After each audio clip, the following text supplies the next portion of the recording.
네, 추석 명절과 연휴 잘 보내고 오셨습니까? 네, 지난주 한 주 이렇게 오후 예배 설교가 없었는데요. 저는 한 달 쉰 것 같습니다. 느낌이. 연휴도 6일짜리 연휴여서 그런지 푹 쉬게 되고 또 그 주일날 이렇게 설교에 대한 감사와 부담이 없으면 좀 마음이 많이 해이해지는 것 같습니다. 그래서 시간이 더 길게 느껴졌던 것 같은데요. 또 오늘 이제 2주 만에 다시 이렇게 말씀을 전하려고 하니까 마음이 조금 긴장되고 또 한편으로는 또 기쁩니다. 우리 성도님들 명절 연휴 동안에 어떻게 보내셨습니까? 이번에 긴 연휴이기도 하고 또 코로나 이후로 오랜만에 자유롭게 마스크도 없고 뭐 부담감도 거의 없는 상태로, 물론 아직도 뭐 코로나는 유행하고 갖가지 이제 뭐 질병들은 있지만 이제는 우리가 그것에 대해서 이렇게 두려워하거나 신경 쓰면서 이렇게 사람을 못 만나는 그런 상황은 이제 벗어난 것 같습니다. 아마 오랜만에 뭐 한 3, 4년 만에 못 보던 친척들도 만나고 또 뭐 이렇게 친척이나 자녀들이나 이렇게 찾아오셔서 또 친구들도 아마 연휴가 길어서 많이 보셨을 것입니다. 그러면서 어떤 생각을 하셨나요? 이 다양한 사람들을 이제 오랫동안 보지 못하던 그런 사람들을 안부를 묻고 만나면서 우리가 그 전에는 이제 코로나 3년 기간 동안에는 믿음의 사람들을 주로 만나지 않습니까? 그리고 뭐 직장이라든지 내 가까이에 사는 이웃들 이 정도만 만나다가 멀리서 살고 또 다양한 사람들을 만나고 또 그들을 만나면서 또 짧게 만나는 게 아니잖아요. 그냥 뭐 이렇게 뭐 직장이나 이런 데서 식사 함께 하는 정도가 아니라 집에 찾아와서 식사도 하고 담소도 나누고 좀 긴 시간을 보내고 또 그동안 못 나누었던 그들의 삶의 이야기 또 나의 살아온 이야기들도 이렇게 나누면서 명절을 보내면서 아마 참 사람 만나는 것이 이런 것이지라는 것을 다시 한번 느끼시지 않았을까라는 생각이 듭니다.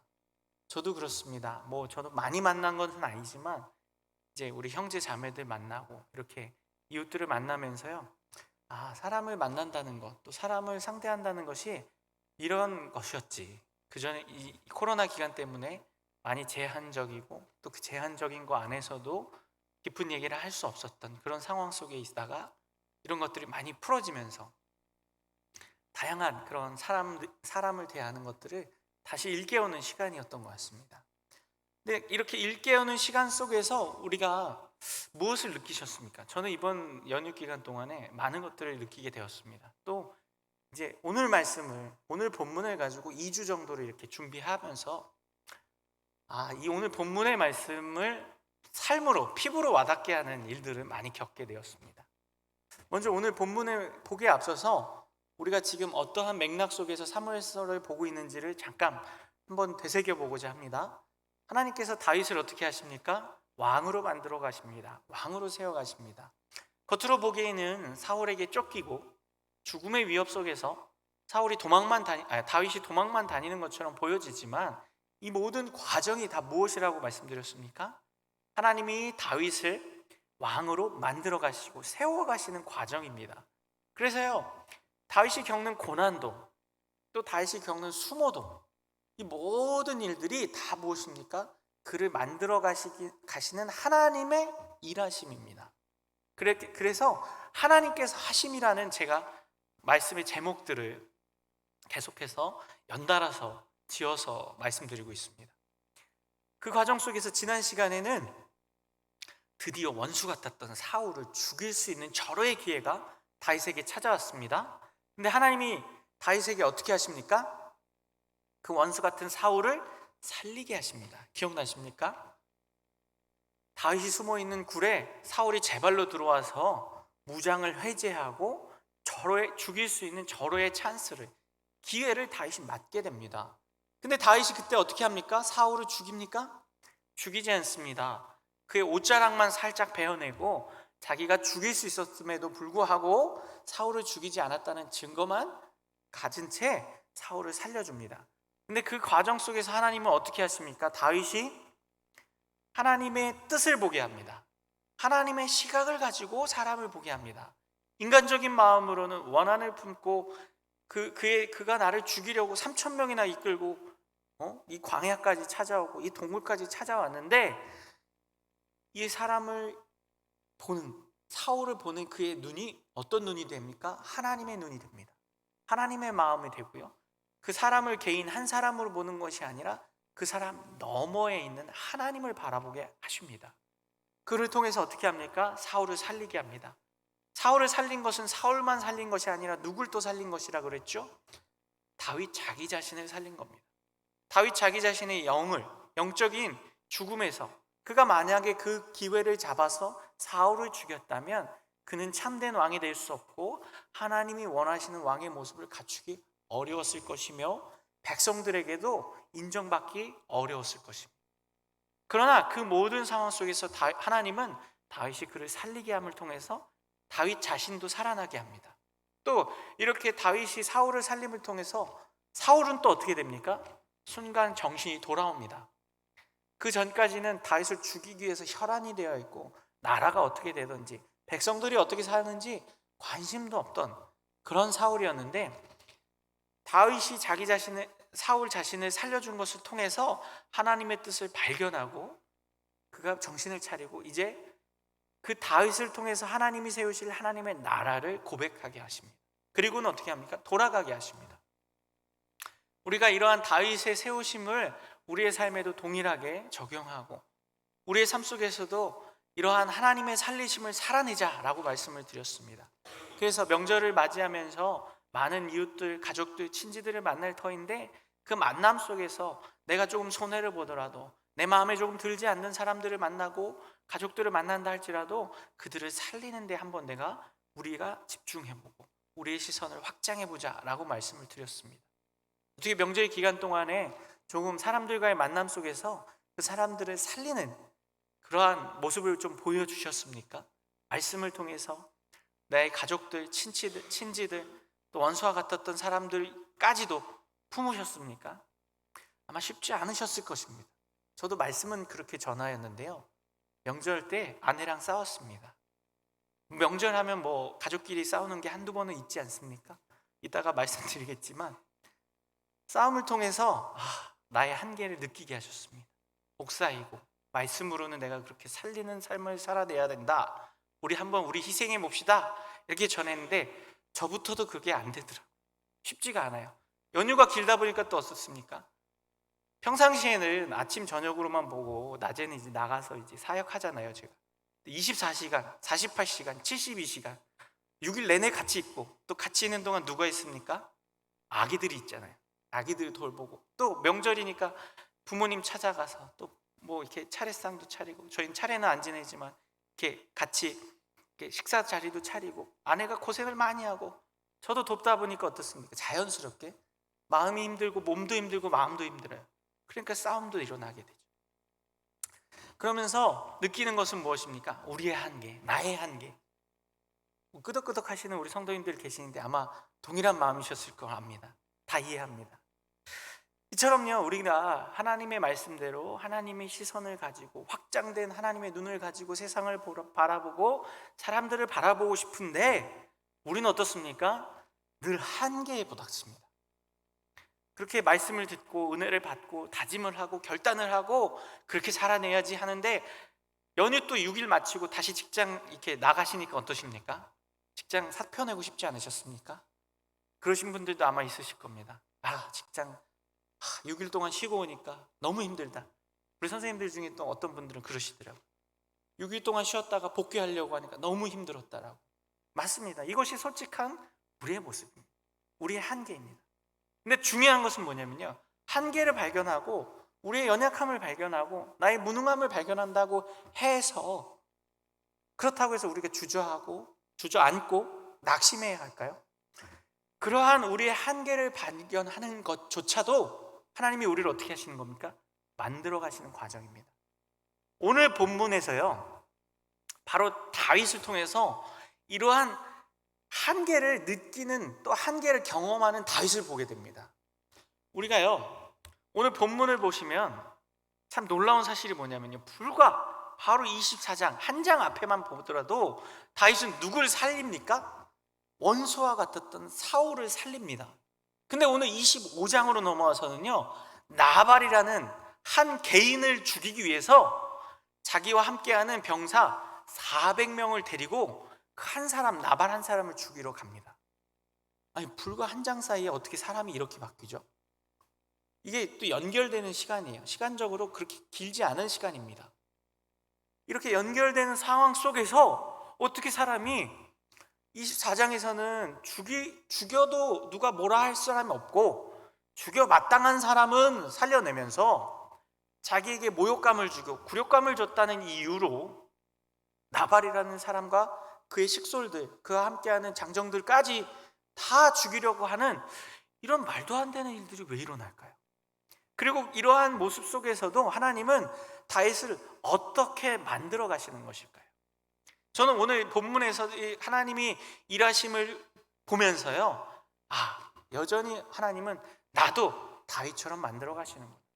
나도 다윗처럼 이렇게 부족하고 연약하고 그 전까지는 강단에서 이렇게 말씀을 선포하던 사람이라 할지라도 집에 돌아가서는 아내랑 싸우는 그런 하남자, 요즘 유행어로 하남자 있어요. 상남자 말고 하남자, 졸장부, 이런 모습을 보이게 되는 것일까? 근데 그 속에서도요, 하나님이 우리에게 가르치시는 것이 있습니다. 오늘은요, 하나님이 과연 우리가 왜 이렇게 넘어지게 하시는 걸까? 왜 이렇게 실수하게 하시는 걸까? 왜 이렇게 하나님의 뜻과는 멀어지는 일들이 분명히 사울을 살리는 과정 속에서 있었던 다윗임에도 불구하고 그가 그렇게 되는 것일까? 이것을 좀 살펴보고자 합니다. 먼저 오늘 본문을 좀 보면요, 우리가 잘 아는 것처럼 다윗이 지난 장에 사울을 살려냈습니다. 그리고 그 속에서 여호와의 기름 부음을 받은 자를 내가 죽일 수 없다. 하나님이 그를 기름 부으셨고 하나님이 그를 심판하실 것이다 라고 고백했던 다윗이요, 어떻게 합니까? 나발을 죽이려고 합니다. 그 과정을 보는데요, 중요한 것은요, 이것이 그냥 단순히 하나의 사건으로 볼 것이 아니라요, 24장, 25장, 26장을요 연결되어서 우리가 생각해야 됩니다. 이것을 도미노 사건으로 우리가 좀 생각해야 합니다. 이 도미노 사건이 무슨 말이냐면요, 24장에서 왜 그러시죠? 예.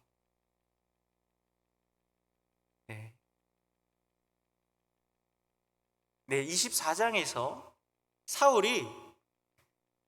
다윗이 사울을 살립니다. 그리고 26장에서 어떻게 되죠? 우리는 알고 있습니다, 결과를.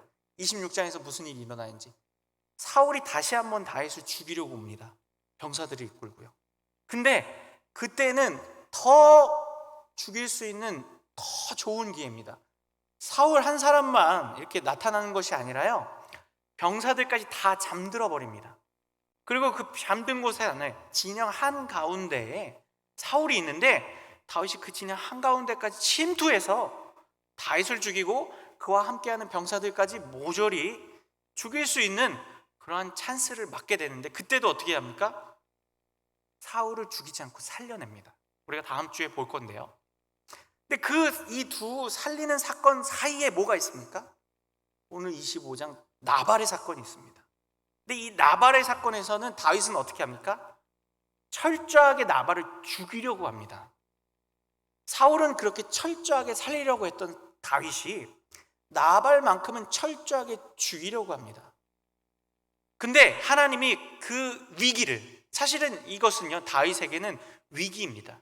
이 이전까지 다윗에게 처해지는 위기는 무엇이었습니까? 외부적인 위기였습니다. 사울이 자신을 죽이려 하고 주변의 사람들이 다윗을 돕지 않는 그러한 위기, 외부적인 위기였다면 이번 25장에서의 위기는 무엇입니까? 내적인 위기입니다.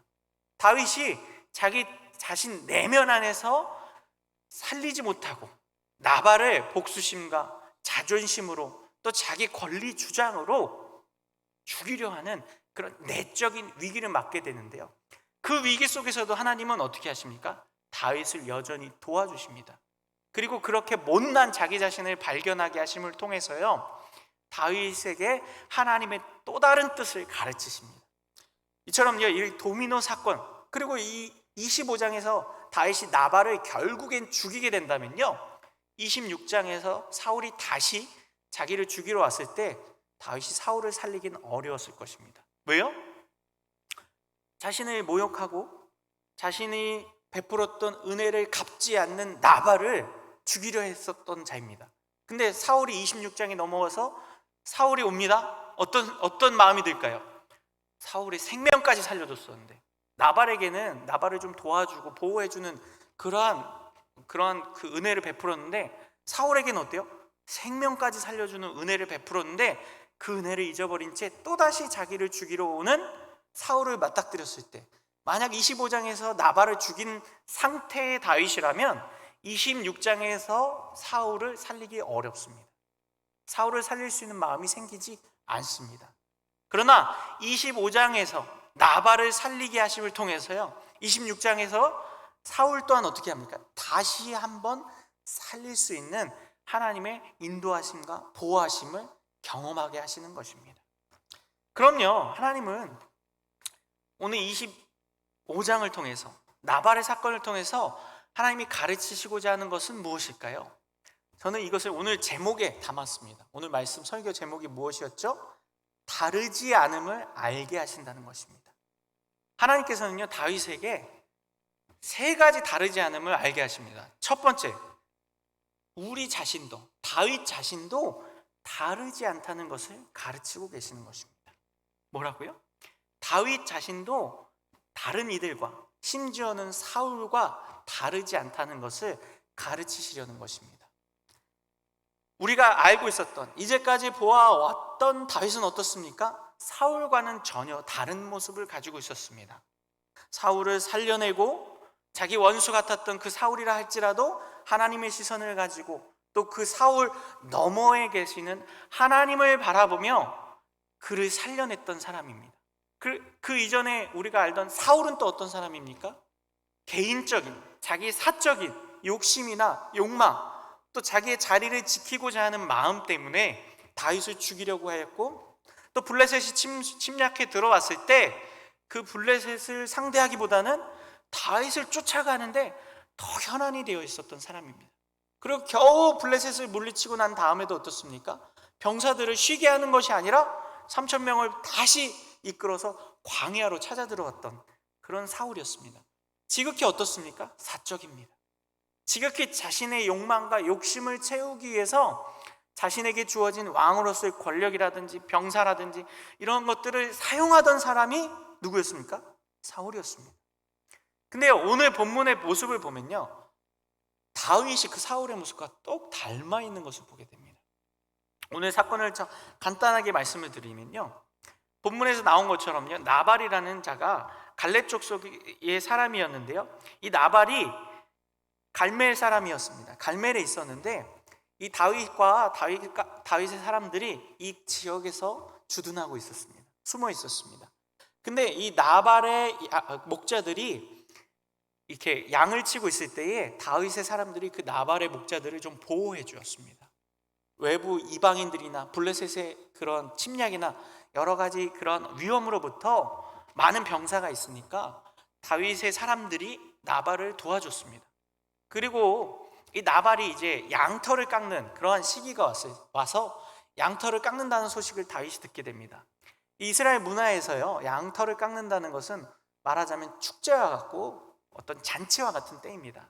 그러니까 양을 키워서 늦봄, 이제 초여름이 되기 전에 양의 털을 깎는다고 합니다. 그리고 그것을 가지고 어떻게 합니까? 그 양들 중에서 좋은 것을 잡아서 목자들을 먹이고, 또 이웃들과 또 나그네라든지 주변에 나눠야 될 사람들이 있다면 함께 나누고 풍요로운 잔치를, 말하자면 이제 추수하는 것과 같은 것이죠. 소산을 얻는 그런 축제와 같은 시간을 보내는 것이 양털을 깎는 시기입니다. 그래서 다윗이 그냥 모르는 사람도 아니고 자신들이 또 나발의 그 목자들을 좀 보호해 주었고, 또 다윗은 지금 누구를 먹여 살려야 합니까? 자신을 따르고 있는 600명의 장정만 600이었죠. 그들과 함께하는 식솔까지 하면 1,000명이 넘었을 것이라고 우리가 아마 예상할 수 있는 그러한 많은 사람들을 먹이는 것이 우두머리로서, 지도자로서 가장 중요한 역할이었어요. 그래서 다윗이 어떻게 합니까? 나발에게 사람을 보냅니다. 10명의 소년을 보내서요, 나발에게 이제 보통 때도 아니고 양의 털을 깎는 축제와 같은 시기이니까, 또 우리가 그냥 모르던 사이도 아니고 당신의 목자들을 우리가 좀 도와주고 지켜줬으니까 우리에게 조금의 식량을 좀 나눠주십시오. 우리 먹여야 할 식솔들이 600명이 넘습니다. 그런데 나발이 어떻게 합니까? 무시합니다. 무시하는 정도가 아니라 다윗을 멸시합니다. 그러면서 나발이 뭐라고 합니까? 10절을 보면요, 나발이 다윗의 사원들에게 대답하여 이르되 다윗은 누구며 이새의 아들은 누구냐? 요즘에 각기 주인에게서 억지로 떠나는 종이 많도다. 이게 뭐예요? 우리는 줄 수 없습니다, 이런 정도로 그냥 정중한 거절이 아니라요, 다윗? 누구야? 다윗이 누군데? 난 모르는데. 그리고 거기서 끝난 것이 아니에요. 그러면서 또 뭐라 그래요? 요즘 주인에게서 도망다니는 도망자들이 많다고 하는데 다윗이 그런 도망자야? 이렇게 얘기하고 있는 거예요. 이 말은요, 사실은 굉장한 모욕입니다. 다윗이 누군지 나발이 모를 리가 없습니다. 첫 번째는요. 그리고 그 다윗을 어떻게 한 것이요? 넌 지금 정당한 사람이 아니라 너의 주인인 사울에게서 도망다니고 있는 사람 아니냐? 라고 비아냥거리고 멸시하고 있는 것이. 이 멸시를 받은 다윗이 어떻게 합니까? 분노하게 됩니다. 자신의 그 처지를 나발이 누구보다도 잘 알고 있었기 때문에, 그리고 아는 것으로 그치는 것이 아니라 다윗 자신을 멸시하였기 때문에. 그리고 세 번째 이유는, 또 다른 숨은 이유는 뭐냐면요, 만약 이 사건을 다윗이 그냥 모른 척하고 넘어가게 되면 자신을 따르던 그 수많은 사람들에게서 다윗의 권위가 실추됩니다. 다윗이 나발에게 몇 명을 보냈다고요? 10명의 소년을 보냈습니다. 10명의 소년이 돌아와서 다윗에게 뭐라고 얘기합니까? 나발이 했던 말을 그대로 전달합니다. 그때 다윗이 그 말을 듣고 그래, 그럼 어쩔 수 없지 이러고 선한 마음으로 접는다면 그 10명의 소년이 어떻게 할까요?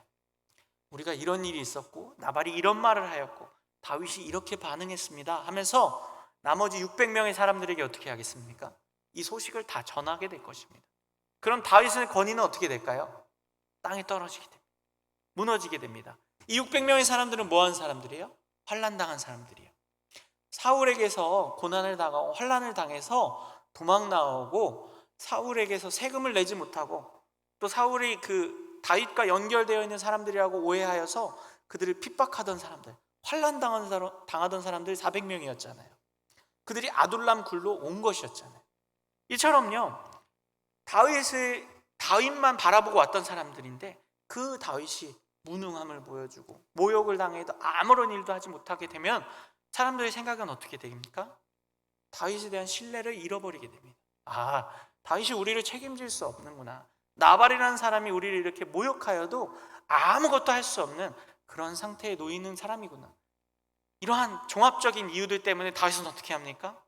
군사들을 이끕니다. 그리고 나발을 죽이려고 출정하게 됩니다. 근데 이 모든 모습 속에서 보여지는 것, 다르지 않음을 가르치신다고 했는데요, 무엇이 다르지 않습니까? 다윗의 모습이 사울과 다르지 않습니다. 첫 번째는 자기가 그렇게 살려주고 또 그 이스라엘 백성들이 사울에게서 몸을 의탁할 수 없었던 사람들을 자신이 받아주고 그렇게 품어냈던 다윗이었지만요, 자신의 자존심이 손상을 받고 모욕을 당하고 또 자신이 책임져야 될 사람들을 책임지기 어려운 상황이 오니까 어떻게 됩니까? 사울처럼 변모합니다. 자기 자존심을 지켜야 하고 자기 권리를 지켜야 하고 자기 사람들을 지켜내야 하고 자기 이익을 지키기 위해서 사적으로 자기의 생각대로, 오늘 나발을 죽이기 위해서 나갈 때 다윗이 무엇을 안 합니까? 기도를 안 합니다. 하나님께 뜻을 구한다든지 뭔가 하나님의 시선으로 이 사건을 바라보려는 어떠한 모습도 없습니다. 그냥 어떻게 합니까? 사원들에게서 그 얘기를 듣고 어떻게 해요? 바로 야, 칼차, 안 되겠어, 바로 행동으로 옮깁니다. 성급합니다. 이처럼요, 다윗에게서 무엇이 보여집니까? 사울과 다르지 않음을 보게 됩니다. 그럼 다윗의 안에서 또 좀 더 그의 모습을 세밀하게 살펴보면요, 다윗이 권리를 주장하는 것, 즉 대가를 요구하는 것이 사울과 다르지 않습니다. 어떻습니까? 다윗이 나발에게 화를 내는 이유가 모욕을 당한 것도 있지만 또 한 가지 이유는 무엇입니까?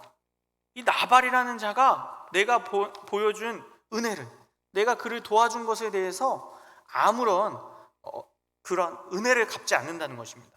오늘 본문 내려가서 21절의 말씀을 함께 보겠습니다. 21절입니다. 함께 있습니다. 시작. 다윗이 이미 말하기를 광야에서 지켜 모든 것을 하나도 손실이 없게 한 것이 진실로 허사라. 그가 악으로 나의 선을 갚는도다. 다윗의 마음속에 뭐가 있습니까? 대가를 요구하는 거예요. 내가 광야에 있을 때, 광야에서 이 나발의 소유물들을 지켜주고 그의 목자들을 지켜두고 그의 양과 염소와 소들을 지켜주었는데 그게 다 뭐래요? 소용없는 허사였대요. 이 말은 뭐예요? 그들을 지켜줄 때 무엇을 기대했던 것입니까? 나발이 그래도 내가 이렇게 도와주면 날 좀 도와주겠지, 은혜를 갚겠지 라는 그 무엇이 있습니까? 대가를 바라는 마음이 있었던 거예요. 선을 베풀었는데 그 선에는 무엇이 뒤따르고 있었던 거예요?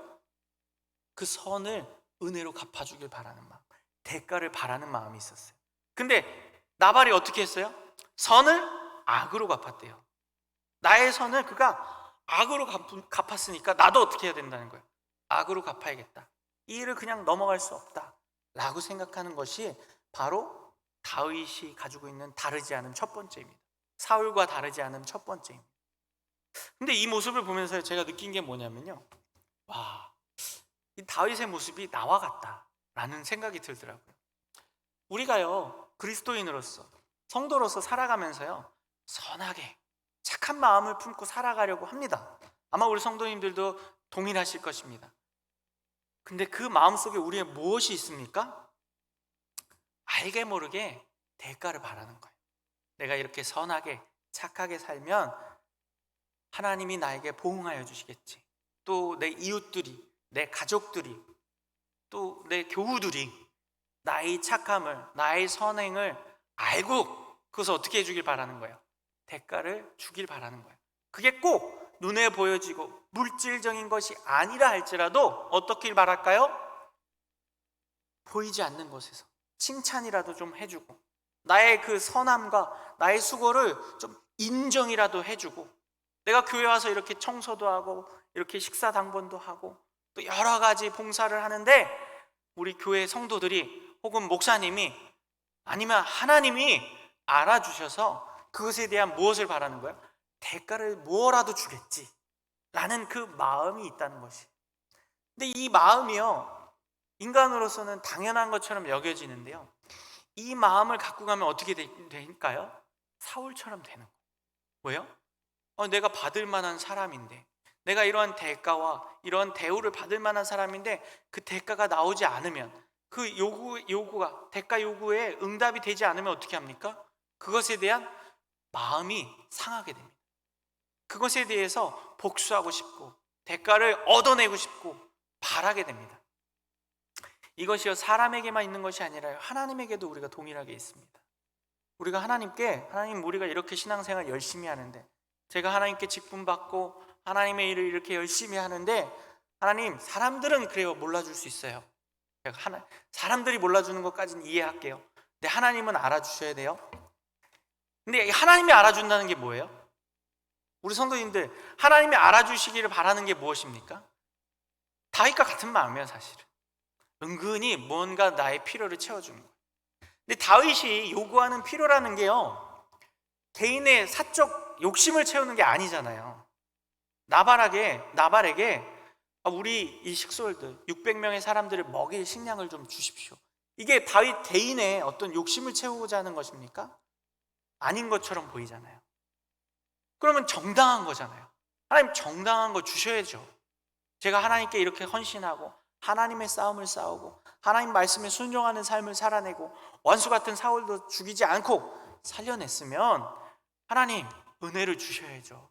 우리 집안이 평안하게 해주시고 우리의 가족들이 잘 되게 해주시고 저도 좀 건강하게 해주시고 내 마음 안에 평강을 좀 주셔야죠.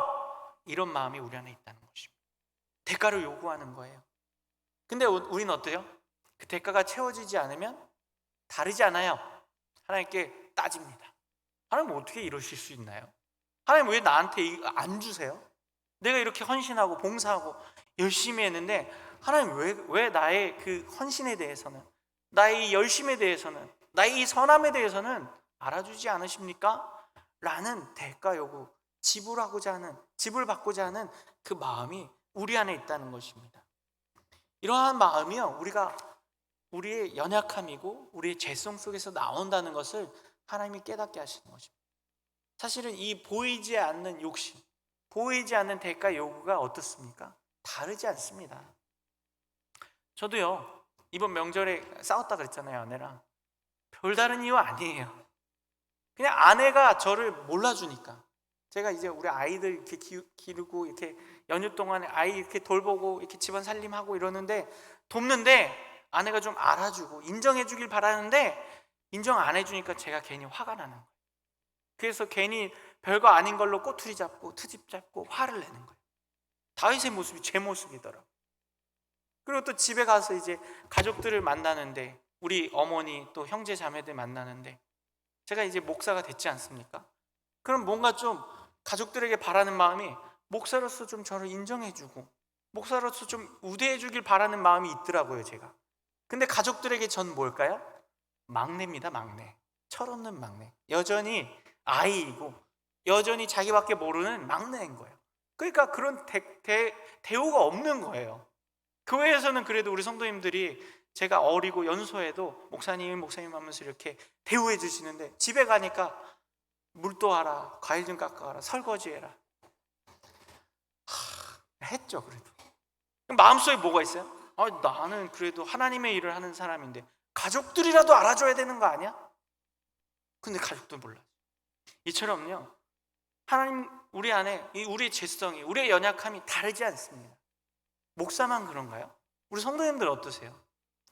우리 그리스도인으로서 이번 명절을 보내시면서 친인척들 만나시고 가족들 만나시면서 어떠셨나요? 물론 아주 성숙되고 성장하신 분들은 의연하게 뭐 알아주든 말든 그런 거 상관없이 잘 보내셨을 텐데요, 그러지 못한 저와 비슷한 경험들을 하신 분들도 있을 줄 압니다. 근데 이 모습을 통해서 하나님 깨닫게 하시는 건 뭐예요? 여전히 우리 자신이 연약하고 다르지 않다는 것이, 여전히 우리는 넘어질 수 있고 작은 권리주장, 대가 요구가 이루어지지 않으면 하나님 앞에 투정 부리고 심술 부리는 것이 우리라는 것을 깨닫게 하시려는 것입니다.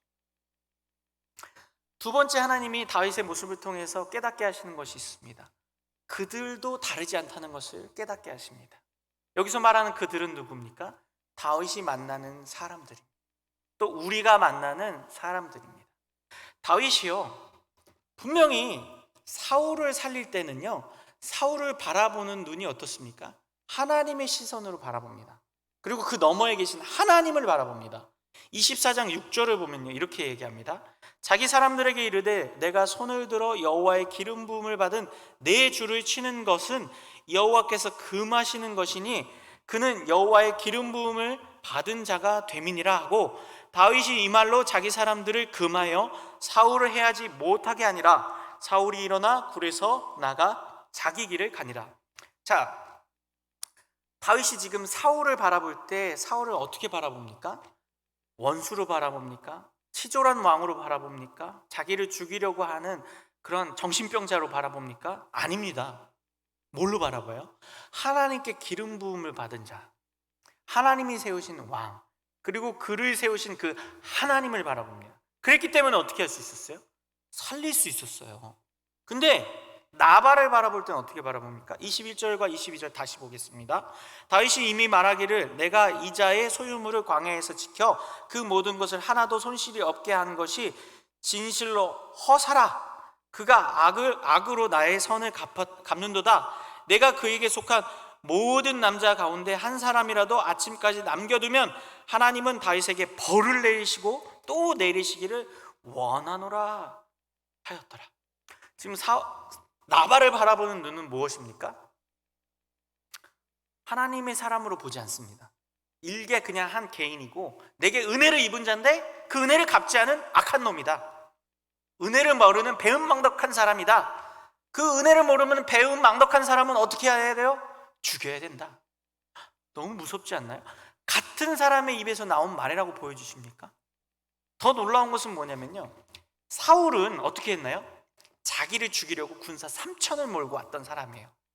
자기를 죽이려고 샅샅이 뒤지고 돌아다니던 사람이 사울이에요. 나발은 뭐예요?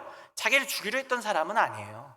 그냥 자기에게 먹을 것 안 나눠줬던 사람, 그냥 욕심쟁이인 것 뿐이에요. 그리고 자기를 모욕했던, 그냥 기분 나쁘게 했던 사람일 뿐이지, 뭐 그가 다윗을 직접적으로 해하거나 뭐 사울에게 고발하거나 이런 게 있던 사람이 아니에요. 그럼에도 불구하고 나발은 어때요? 죽여야 돼. 죽이는데 그냥 죽이는 게 아니죠? 그와 속해 있는 그 집안에 있는 남자들까지 싹 다 죽이겠다. 얼마나 무섭습니까? 근데 그럴 수 있는 이유가 뭘까요? 다윗이 보는 눈이 다른 거예요. 사울을 볼 때는 하나님의 눈으로 봐요. 하나님의 사람으로 봐요. 그리고 그 너머에 계신 하나님을 발견해요. 근데 나발을 볼 때는 어때요? 액면 그대로 봐요. 그리고 개인적인 자신의 눈으로 봐요. 이 사람이 나에게 뭘 해줄 수 있지? 나는 또 이 사람에게 뭘 해줬지? 사람을 바라볼 때 사람으로 보는 것과 하나님의 눈으로 보고 그 너머에 계신 하나님을 바라보는 것은 천지차이입니다. 근데 하나님이 깨닫게 하시는 것이 무엇입니까? 사울이나 나발이나 다르지 않다는 거예요. 여기서 말하는 다르지 않다는 것은 악하고 욕심이 많고 개인주의적이고 하나님 뜻을 순종하지 않는다, 이러한 악함도 닮아 있죠. 근데 더 중요한 것은 뭐예요? 그의 생명이 다르지 않다는 거예요. 사울의 생명이나 나발의 생명이나, 사울의 영혼이나 나발의 영혼이나, 사울을 이끄시는 하나님이나 나발을 이끄시는 하나님이나 다르지 않다라는 것을 깨닫게 하십니다. 다윗이 사울과 나발을 다르게 보기 때문에 다르게 행동하는 거예요. 사울은 아무리 날 죽이려고 해도 하나님의 눈으로 보니까 살려내는 사람이고, 나발은 조금 기분 나쁘게 했다고 죽여버리고 싶은 사람이 돼버리는 거예요. 다르지 않은데도 불구하고요. 이 다르지 않음을 통해서 하나님은요, 오늘 저와 우리 성도님들에게도 동일한 시선을 갖게 하십니다. 우리가 세상 사람들을 바라볼 때, 또 성도를 바라볼 때, 또 내 가족을 바라볼 때와 나와 상관이 없는 이웃을 바라볼 때, 혹은 또 직장 사람들을 바라볼 때, 우리는 어떤 눈으로 사람들을 대하십니까? 우리 성도님들은 사람을 바라볼 때 차별을 두고 계십니까? 아니면 동일하게, 동등하게 보십니까? 현대에는 인권이라는 게 있어서요, 모든 사람은 많이는 평등하다라고 얘기합니다. 그런데 우리는 생각에는, 우리의 마음속에는 어떻습니까? 정말 평등하게 생각하십니까? 내 이웃이나 내 가족이나 내 성도들이나 내 직장 동료나 내 윗집 사는 사람이나 아니면 내 친척들, 사촌들이나 다 동일하게 바라보시나요? 아니면 조금 다르게 보십니까? 제가 학교를 다닐 때 우리 광주 지역에서 외국인 노동자들 사역을 하시는 그 목사님이 강사로 오셔서 이렇게 이런저런 외국인 사역에 대한 이야기를 나눠주시다가 한 가지 사건을 이야기해 주신 적이 있는데, 그 사건을 들으면서 우리 안에도 이런 일들이 얼마든지 있을 수 있구나, 사람을 다르게 보고 다르게 행동할 수 있다라는 그러한 연약함을 발견했던 사건인데요, 뭐냐면요, 이 목사님이 외국인 노동자들, 이렇게 뭐 보통 광주에 있는 외국인 노동자들은 다 어디서 옵니까? 동남아라든지 뭐 파키스탄이라든지 이런 조금 우리보다 못 사는 나라에서 오지 않습니까? 그리고 대부분 이제 피부색이 검은, 이런 좀 우리보다는 조금 검은 분들이 오시지 않습니까? 그리고 광주 지역에서 그런 이렇게 다니시다 보면 많이 보게 되잖아요. 그런 분들을 이제 주일날 이렇게 모이셔서 오시게 해서 예배를 드리는데, 예배 장소가 마땅치 않으니까 어느 교회에 오후 시간에, 그러니까 모두 그 교회가 예배가 다 끝나고 오후 시간에 예배당이 비니까 그곳에 외국인 노동자들을 이렇게 모으셔서 예배도 드리고 친교도 나누고 저녁 식사도 대접하고 이렇게 하는 사역을 하시는 거예요. 그리고 그 교회에서도 식당까지 다 제공을 해주시는데, 어느 날 이제 그 명절이었다고 합니다. 그래서 많은 외국인 노동자분들이 오신 거예요.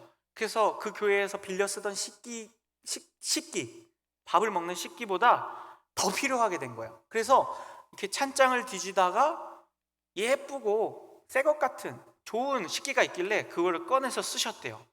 근데 그 모습을 보신 그 교회 이제 성도분 한 분이 뛰쳐오셔서 큰 소리로 이걸 쓰시면 어떡하냐고 하시는 거예요. 그래서 이게 뭔데 그러냐 그러니까 이거는 우리 교회 성도들이 쓰는 식기입니다. 이거를 외국인 노동자들이 쓰게 하면 어떡합니까? 이렇게 했다는 거예요.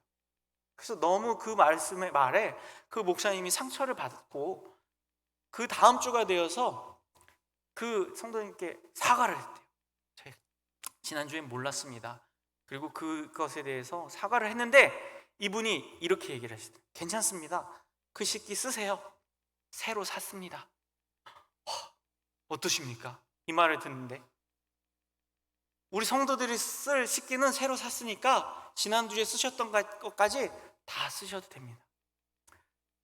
이게 우리 안에요 사람을 바라보는데 다르게 보는 거예요. 물론 이게 외국인 노동자분들에 대해서만이 아닙니다.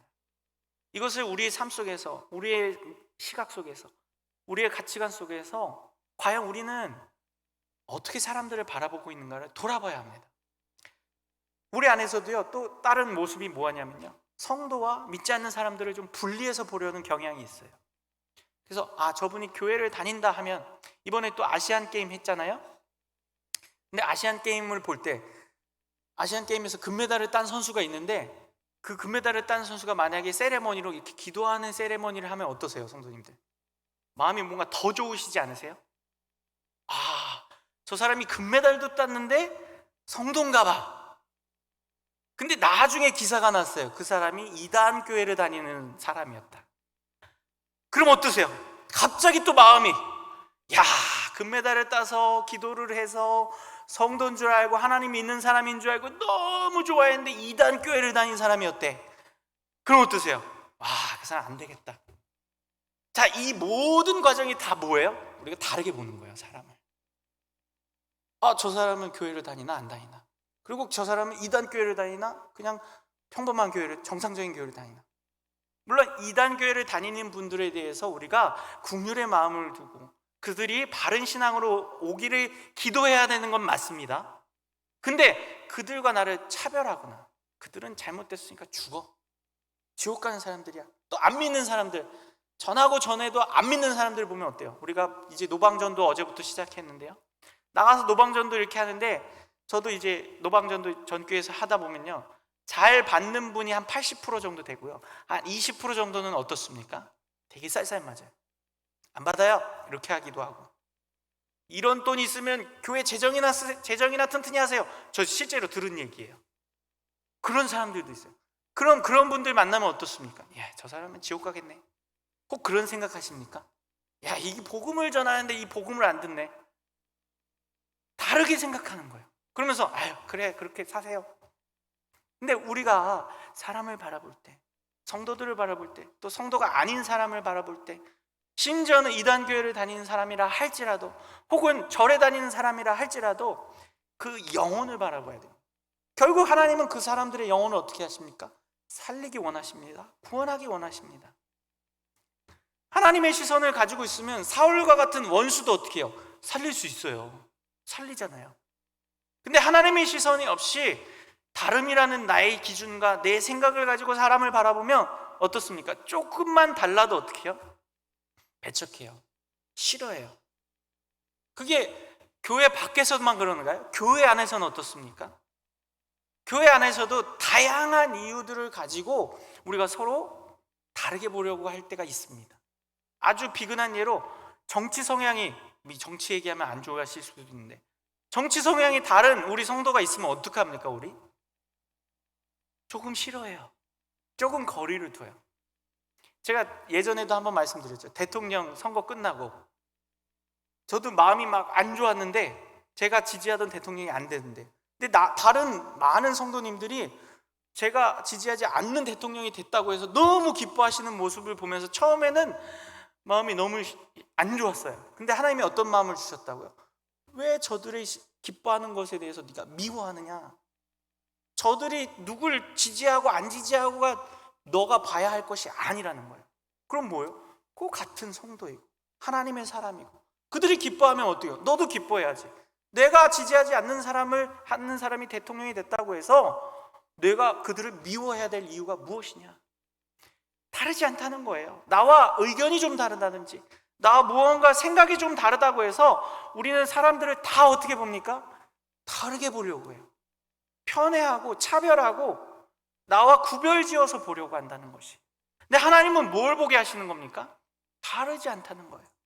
그 영혼을 바라보고 그 사람을 바라보고 그들을 향하신 하나님의 뜻과 사랑을 바라보라고 하시는 거죠.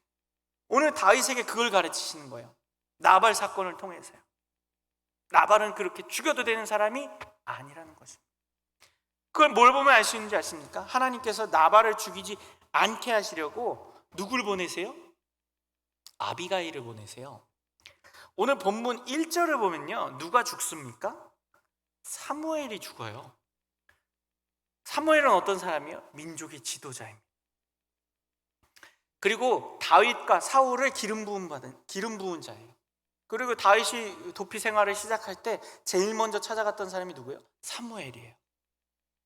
근데 그 사무엘이 죽었어요. 그럼 이제 뭐가 사라졌다고 생각할 수 있습니까? 하나님의 지도하심, 인도하심, 하나님의 도우심이 사라졌다고 생각할 수 있습니다.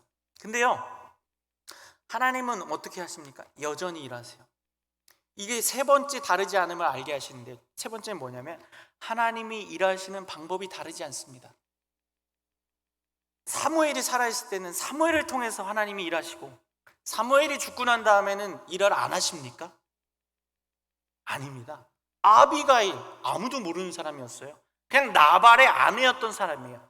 근데 그 나발의 아내였던 사람을 통해서 누굴 가르치십니까? 다윗을 가르치세요. 하나님의 일하시는 방법은요, 어떤 사람이 있고 없고의 차이가 아니라 하나님이 친히 일하시기 때문에, 하나님이 직접 일하시기 때문에 동일한 것이에요. 그래서 아비가일이 와서 아비가일이 그 다윗을 길을 막습니다. 예물을 드리고 먹을 것을 드리고 다윗에게 하나님의 뜻을 전달합니다. 26절을 보면요, 내 주여 여호와께서 살아계심을 두고 맹세하노니 내 주도 살아계시거니와 내 주의 손으로 피 흘려 친히 보복하시는 일을 여호와께서 막으셨으니 내 주의 원수들과 내 주를 해하려는 자들이 나발과 같이 되기를 원하나이다. 누구의 말이에요? 아비가일의 말이에요. 근데 아비가일이 지금 다윗을 막으면서 하나님이 보내셨다는 것을 이야기하고 있는 거예요.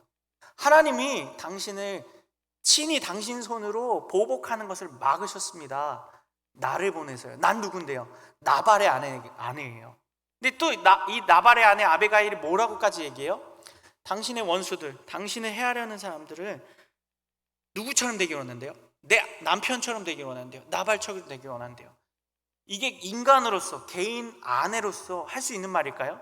아닙니다. 아니, 아무리 나발을 죽이려 오는 사람이 있다고, 내 남편을 죽이려 오는 사람이 있다고 그를 막으려고 해도 남편 저주받은 사람이에요. 어차피 이 남편 하나님이 벌하실 겁니다. 이렇게 얘기할 사람이 어디 있습니까?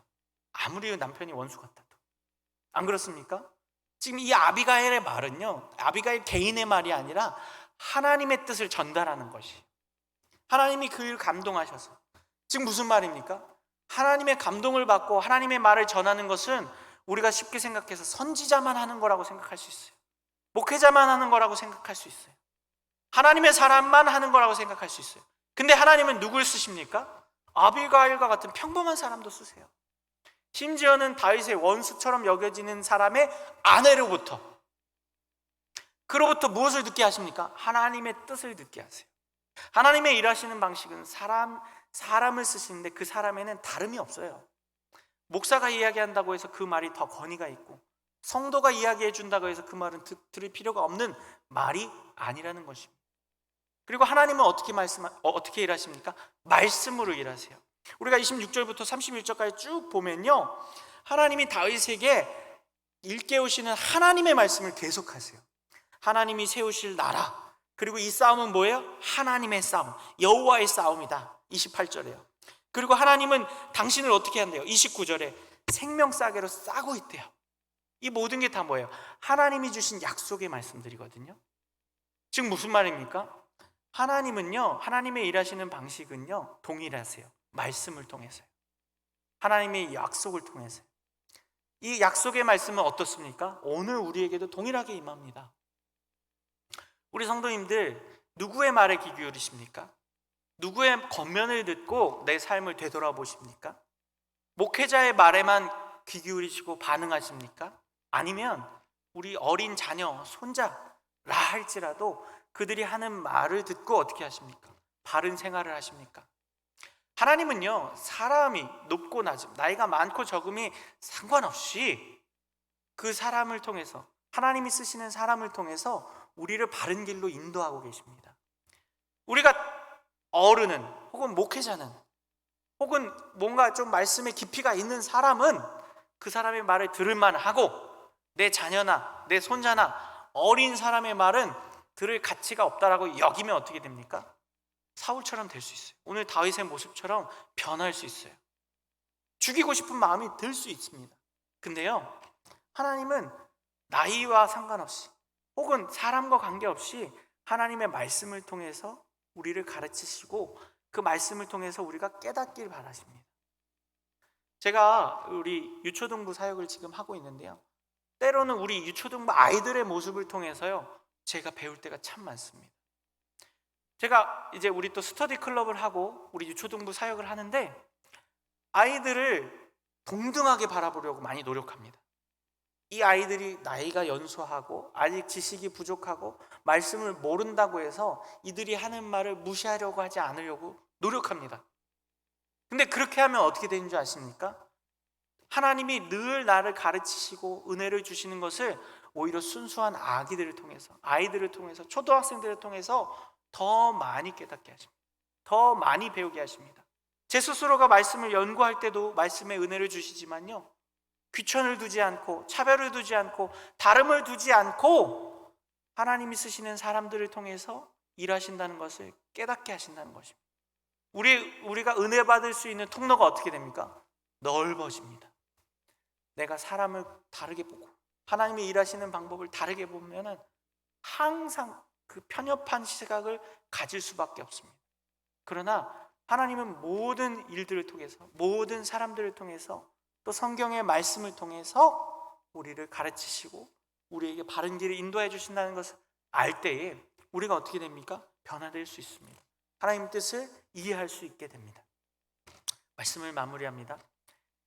이렇게 다르지 않음을, 깨달음을 통해서요, 우리가 결론적으로 해야 할 일은 무엇일까요? 우리가 결론을 도출할 수 있는 것은 무엇일까요? 하나님을 의지하는 삶을 살아내야 합니다. 내 힘으로, 내 방법으로, 내 생각으로 나의 그 어떤 그 차별을 두는 것, 다름을 두는 것, 재단을 하는 것, 이러한 나의 시각과 생각으로 세상을 바라보고 나에게 주어지는 일들을 바라보면 실수할 수밖에 없고 죄를 범할 수밖에 없지만, 하나님이 내 삶 속에서 동일하게 일하시며 우리 하나님의 눈을 가지고 다르지 않음을 가지고 바라보게 하심을 통해서 우리가 하나님을 의지하는 자, 내 힘이 없고, 첫 번째 원리였잖아요. 다윗도 사울과 다르지 않다는 걸 깨달을 때, 저도 목사이지만 다르지 않음을 깨달을 때 어떻게 합니까? 하나님께 더 기도할 수밖에 없어요. 하나님, 저 너무 연약합니다. 너무 치졸합니다. 너무 보잘것없습니다. 어떻게 강단에 서서 말씀을 전할 수 있겠습니까? 그러나 하나님 앞에 기도하고 무릎 꿇고 하나님의 은혜를 구하고 도우심을 구하며 나아갈 때에 하나님이 어떻게 하십니까? 저를 변화시켜 주세요. 우리 성도님들을 변화시켜 주실 줄 믿습니다. 우리 시간에 함께 찬양하면서 이 말씀을 우리 마음에 좀 새겼으면 좋겠습니다.